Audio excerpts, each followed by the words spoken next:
Good morning, everyone. Thank you for organizing this important congress, especially at this time of conflict and war. I won't pretend I didn't face difficulties tackling the topic I had submitted to the call for papers, especially after 7 October 2023, and everything that followed. No, it doesn't work. No. Because right now, talking about opportunities for Israel seems contradictory. But my speech today is not intended to be an analysis of the current situation, but rather to highlight the need for mutual understanding as called for in the Declaration on Human Fraternity, and the hope to create opportunities for collaboration, such as the Abraham Accords. My starting point will therefore be religion as the burning issue of public debate, once again, and as a peace-building force before reflecting on this role in the Middle East region. I will highlight the link between religion and politics, and then touch on Israel specifically. I will conclude with some brief recommendations for how we can continue to foster this climate of collaboration and promote the development of a culture of tolerance and peace. I must apologize in advance of the incompleteness of the report, given the huge scope of the topics, which would require much patience and time to address adequately. So, first point. Religion as a major topic in public space, the return of religious values, a Western discourse. Contemporary scholars have highlighted the return of religion to public debate since the end of the Cold War, because it is evoked to fill a void in the way we think about identity. Once religion became viewed as part of the solution to conflicts and no longer as part of the problem. This led to the development of creative thinking on which governments and international organizations are working collaboratively with religious organizations to achieve common goals. Think of philosophers such as Habermas, who takes as his starting point Ernst Wolfgang Bogenförde's association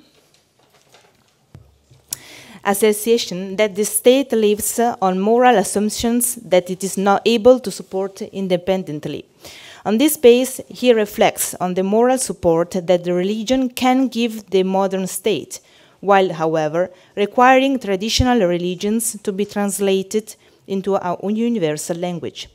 The liberal democratic state, therefore, is not condemned to weakness, but can draw on the heritage of religious traditions in a positive way, in a context of mutual learning of various concepts, such as responsibility, autonomy, and justification. Every religion is originally a view of world, of a comprehensive doctrine, from which centuries of experience and wisdom can be drawn. The Declaration, the 5th anniversary of which we are commemorating today, takes up and reiterates the division, namely the public role of religion as a moral support for the state. This support translates into functional responsibility for building bridges with the whole of humanity. In fact, the Declaration states, religions must never incite war, hateful attitudes, hostility, and extremism, nor must they incite violence or the shedding of blood. The authentic teachings of religions invite us to remain rooted in the values of peace. End of quote. This call for religions to play a peace-building role is also shared by the other religious leaders. Think of the words of Jonathan Sacks, chief rabbi of the United Hebrew Congregation of the Commonwealth, in his famous book, Not in God's Name, where he wrote, "The very texts that lie at the root of the problem, if properly interpreted, can provide a solution." Peace building here means a form of response to failures of the social structure and the political institutional context, including the deep-rooted cultural context that can underlie a conflict. Accordingly, religions have the potential to transform a conflict, promoting mutual recognition and reconciliation at the national and transnational level through a process often fostered by religious leaders, who can help identify common ground to bring out a deeper pluralism. Historically, therefore, our thinking had evolved to the point where religion no longer served as a means to find yourself solutions. Think, for example, of Max Weber, when he speaks of disenchantment of the world, meaning that religions is no longer needed to legitimize the state because the state is legitimized through the will of the people. And so religion's traditional role of interpreting the natural order has been replaced by scientific rationalism. Now, the role of religion in the public sphere is being re-evaluated as a possible support for the liberal democratic state. This development has taken place over the last 3 centuries in the West, where we had moved on to translating religious concepts into secular ones for the sake of peaceful social and political coexistence, creating secular beliefs that the people could refer to as a civil religion. In the Middle East, this historical and intellectual process did not take place through the same centuries-long course of development. Rather, these countries, for the most part, attempted to imitate the Western states after the Second World War in order to achieve certain benefits, above all economic ones. These expectations of wealth did not in most cases materialize, resulting in public uprisings and the re-emergence of religion as an institution that could offer consolation and a sense of proud belonging. But in this part of the world, the theoretical transition to a desire for religion to become a private matter separate from the public sphere did not occur. Scholars such as Huntington, Elazar, Fox, or Winter have highlighted these issues. For example, Elazar wrote in 1999, "Traditionally, there is no separate public or private square. That the idea of a public square as a separate square is much more a product of Western civilization." The essential support of religion has always been part of social, political, and economic coexistence in the Middle East. It was a social conduit tied to the same identity that also supported the very idea of the wealth, considered the very concept of maslaha, associated with the concept of benefit for the Muslim people. The result was a reconquest of the world by the major religions, certainly in the West, and a return to public debate in a more marked way in the Middle East. A re-emergence of religion as a global force. Oops. Okay. In the words of Sachs, including the West Indies. The advantage of this analysis is that the desire to achieve lasting peace through agreements for the benefit of every one of religions arises from and indirectly involved that element of stable social cohesion, religions. Now, it's time to talk about the Abraham Accords. No, not this way. Okay. The chronological order of the documents provides some explanation of what I have just said. The Declaration of Human Fraternities was signed just 1 year before the Abraham Accords.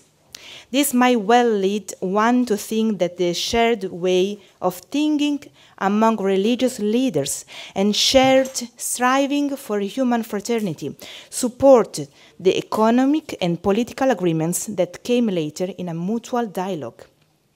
In particular, the Abraham Accords were signed in a context of benefits and opportunities on both sides, both Jewish and Muslim, a full normalization between Israel and partner countries. They represent the first steps towards recognition of the Jewish state's right to exist in exchange for sharing knowledge in important areas, such as computing skills, agricultural technologies, renewable energy, aviation, tourism, and so on. The Abraham Accords Peace Institute, established in the wake of these agreements, highlights how the Abraham Accords constituted the beginning of a transformation of a region that has historically confounded geopolitics. In fact, the Abraham Accords declarations read, "We encourage efforts to promote interfaith and intercultural dialogue to advance a culture of peace among the three Abrahamic religions and all humanity. We seek tolerance and respect for every person in order to make this world a place where all can enjoy a life of dignity and hope, no matter the race, faith, or ethnicity." Do ut des, in the justifiable spirit of the methodological principle of maslahah, according to which the benefits of such an agreement for the Muslim people are considered, including the social level. In the case of the Emirates, an idea of tolerance was put forward that includes concept of multiculturalism, acceptance of the other, mutual respect among humankind, openness, fraternity, peace, equality, and rejection of discrimination and hate. Think, for example, of the Abrahamic family house, whose official website contains the phrases "diverse in our faith, common in our humanity, together in peace." We have saw this one in the introduction before. And where there is a synagogue, a church, and a mosque. The aim of this facility is to deepen understanding of our common humanity through mutual dialogue, exchange of knowledge, and the practice of faith. Or consider the National Tolerance Program in 2016 and the permanent exhibition of world religions at the Louvre in Abu Dhabi, where the Quran, the New Testament, and the Jewish Bible are displayed side by side. Or the inclusion of the historical event, the Shoah, in school books. All these represented a mutual rapprochement through promoting religious education based on the concept of tolerance. The sacred text, therefore, is not the problem, but the solution. In other words, the solution is to interpret the sacred text in a way that promotes peaceful coexistence. The declaration asserts that terrorism is deplorable and threatens the security of people. But this is not due to religion. It is due, rather, to an accumulation of incorrect interpretation of religious text. Finally, let us not forget one of the requests to Israel from the Arab countries to promote political development for the Palestinian people as well, by withdrawing from the territories of the bank. In the current situation of ongoing war, this request seems like a lost cause, and for some analysts, the hope of a two-state solution no longer seems viable. I do not wish to offer my comments or solution at this time, but the hope remains, because the Pope said, what is the alternative? Okay, just a few words about Israel. Come on, yalla, yoo-hoo. Okay. Israel, a Jewish and democratic state. The impact of religion on the global context, including the West, the separation between religion and politics that never took place in the Middle East, and the region's role in supporting politics, as we saw in the Abraham Accords. In the context I just briefly described and outlined, where does Israel stand? For some scholars, it is, to all intents and purposes, a Western state, with certain elements in its institutional and social structure that clash with and contradict this definition, giving rise to confusion and discussions. Israel defines itself as both Jewish and democratic, positioning Judaism as an essential part of its statehood. This is written into the Declaration of Independence in different basics law.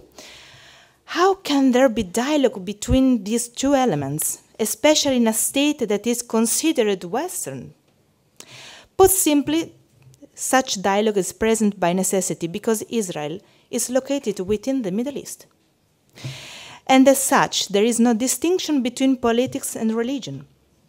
Analyzing its constitutional document shows that, in its short history, Israel has never actually defined itself as secular, but as democratic. There are Western influences that derive from its history, including its constitutional history, but this must be contextualized in a model in which Judaism is predominantly present in daily life. The debate around the dual designation as Jewish and democratic is still relevant and ongoing today because it brings to light definitions that are still unclear. What does it mean Jewish? What does it mean democratic? Aside from the different opinions on the subject, I would like to refer back to the thinking of Aaron Barak, former president of the Israel Supreme Court. On the one hand, Judaism is the key to interpreting the founding values of the state, a litmus test, without which even democratic rights would not be respected. This is a reference to the morals, to the state's universally recognizable values that derive from Judaism. It's like an ethical compass. On the other hand, it is Israel's raison d'être, to solve the problem of anti-Semitism, to be a home for the Jewish people. These two aspects are fully connected, since it is on the basis of the principles of Judaism that all resident citizens can have democratic rights and duties. When Jewish and democratic principles come into conflict, Barak speaks of an effective synthesis in the conflict between values. That is the need to propose a set of rules that can serve as a common denominator between the two parties, such as, for example, the principle of equality, because everyone is created in the image of the God. All this to achieve a healthy connection, avoiding separation. Judaism therefore serves as a basis for interpreting the law and democratic life, a public role, a moral support that is evocative of Habermas' vision, as we have just seen. The problematic aspect that arises, and that harks back to the issues previously mentioned, is the interpretation of this religion and the limitation placed on the influence of religion in politics. Consider the army's appeal to Judaism to condemn terrorist attacks, or Prime Minister Netanyahu's appeal to the UN that draws on the Bible as a source of peace. Beyond asserting any kind of stance, religious references can be manipulated depending on the context. As Pope Francis' declaration reiterates, a danger from which no religion is exempt. But in the case of Israel, the different interpretation of the Bible and of Judaism itself also call into question and put at risk elements that are fundamental for a state in general. The most obvious example is the unresolved question of borders, in which liberal and traditionalist versions clash. The borders established by UN resolution of 1947 are acceptable to political Zionism, while for religious Zionism, one must think of the greater Israel to which the Bible refers. The problem with the latter view is that even the Bible is not unanimous when it comes to define these borders. The various religious interpretations of Judaism are thus intertwined on a daily basis depending on political interests as well, leading to endless debates. As for the analysis of the second issues to be resolved, namely, identifying the limits of the acceptable intrusion of religious principles into political and legal life, this analysis must take into account the religion context, considering that in the Middle East, religion is the first and foremost of a matter of social cohesion, including for the minorities present. Any such limits must be balanced to weigh up the needs of an increasingly multicultural society. Outlook. Come on. Yoo-hoo. No, that's the last one. Outlook. Israel unquestionable has internal problems that it must solve if it intends to present itself as a desirable and stable state to make agreements with. At the legal level, it is necessary to introduce a basic law that guarantees a legislative process and crystallize the basic laws to give them constitutional status, so that rights are not at the mercy of politics. According to the Israel Democratic Institute, Israel have been as many as 125 amendments to the foundation, and the United States has only made 27 from since the 1789. So the proportion is very interesting. At the social level, better internal cohesion is needed through collaborative initiative, or maybe extending military service. At the education level, a system that promotes coexistence between different cultures is required. And finally, at the political level, equal treatment for all citizens within the state, a serious reform of the electoral system, a program to promote internal coexistence and mutual recognition with the future state of Palestine are necessary. Inclusion. Israel is a multicultural population based on high immigration, so without a reform program aimed at social cohesion, it will be difficult to conceive of a course of internal development that demonstrates its stability and strength internationally, with a view to extending the Abraham Accords to other countries as well. The Abraham Accords remain an important intermediate goal. Going backwards could be a mistake, especially for the younger generations. Even more so if these documents, both documents, are based on the shared concept of fraternity, reflected and highlighted more strongly by the Declaration of Human Fraternity, which goes beyond religious belief itself.